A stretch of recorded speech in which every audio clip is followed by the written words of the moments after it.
Matthew Henry's Commentary on the Whole Bible. Numbers 34.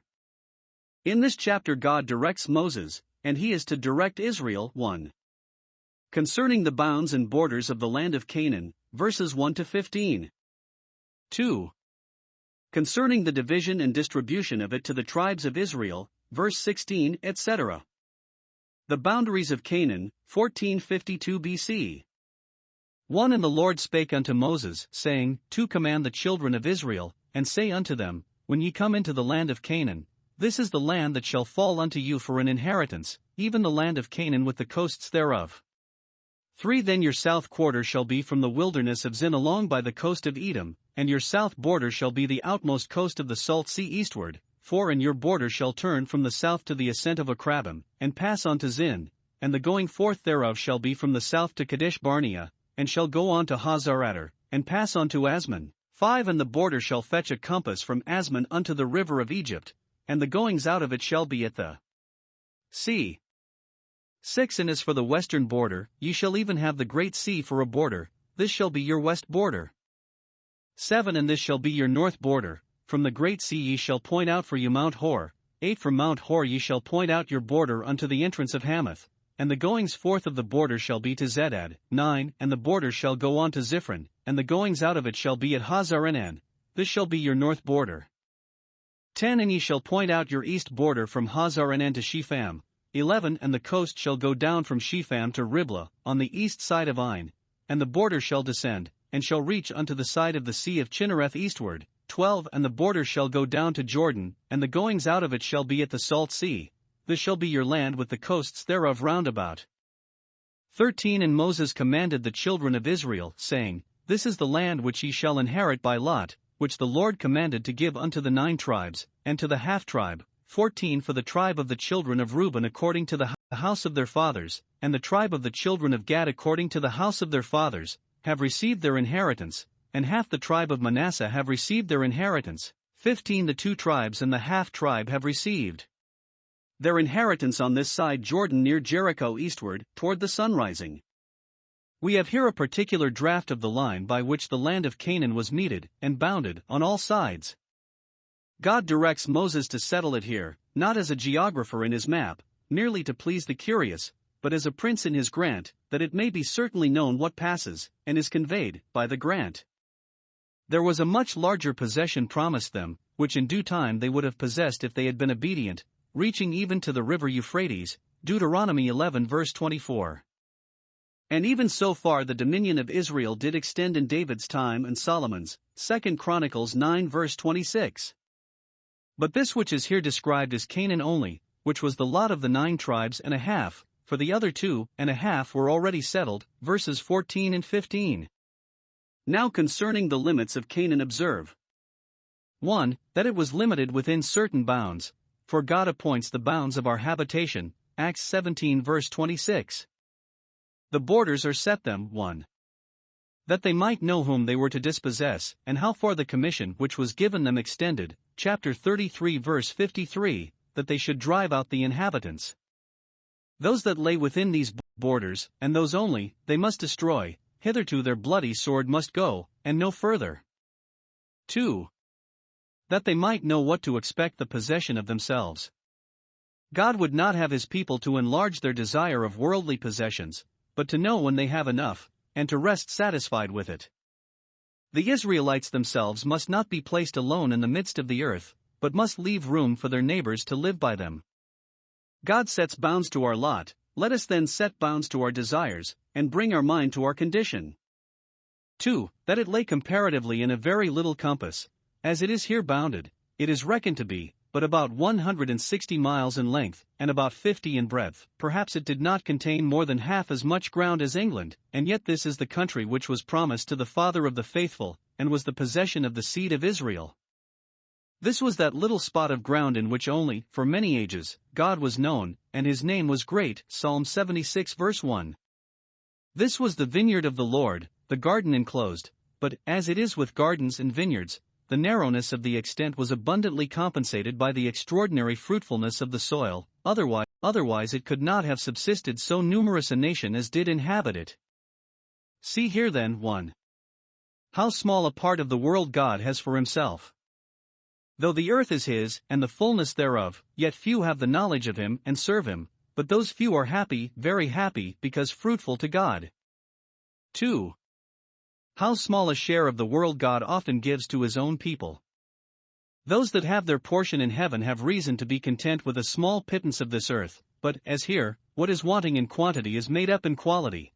A little that a righteous man has, having it from the love of God and with his blessing, is far better and more comfortable than the riches of many wicked. Psalm 37 verse 16. 3. It is observable what the bounds and limits of it were. 1. Canaan was itself a pleasant land, so it is called Daniel 8 verse 9, and yet it bordered upon wilderness and seas, and was surrounded with divers melancholy prospects. Thus the vineyard of the church is compassed on all hands with the desert of this world, which serves as a foil to it, to make it appear the more beautiful for situation. 2. Many of its borders were its defenses and natural fortifications, to render the access of enemies the more difficult, and to intimate to Israel that the God of nature was their protector, and with his favor would compass them as with a shield. 3. The border reached to the river of Egypt, verse 5, that the sight of that country which they could look into out of their own might remind them of their bondage there, and their wonderful deliverance thence. 4.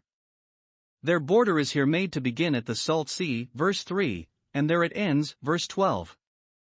This was the remaining lasting monument of the destruction of Sodom and Gomorrah. That pleasant fruitful vale in which these cities stood became a lake, which was never stirred by any wind, bore no vessels, was replenished with no fish, no living creature of any sort being found in it, therefore called the Dead Sea.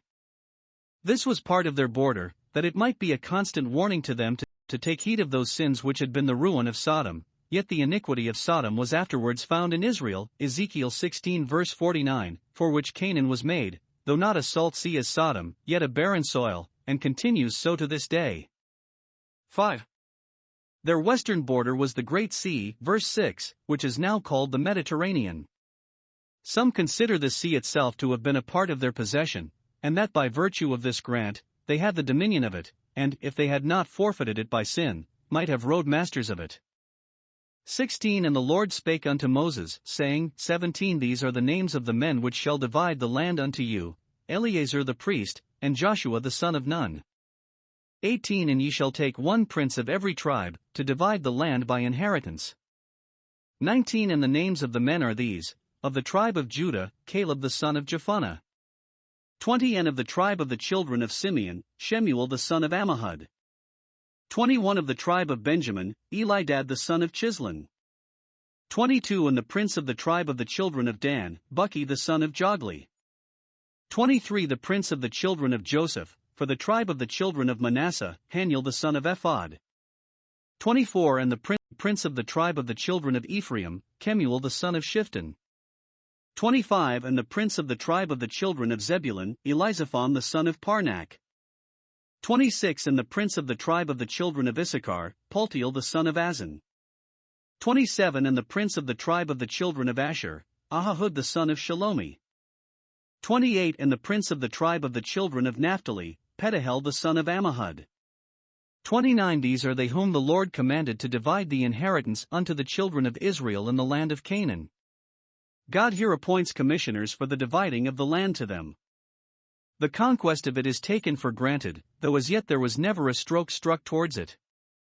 Here is no nomination of the generals and commanders-in-chief that should carry on the war, for they were to get the land in possession, not by their own sword or bow, but by the power and favor of God, and so confident must they be of victory and success while God fought for them that the persons must now be named who should be entrusted with the dividing of the land, that is, who should preside in casting the lots, and determine controversies that might arise, and see that all was done fairly. 1.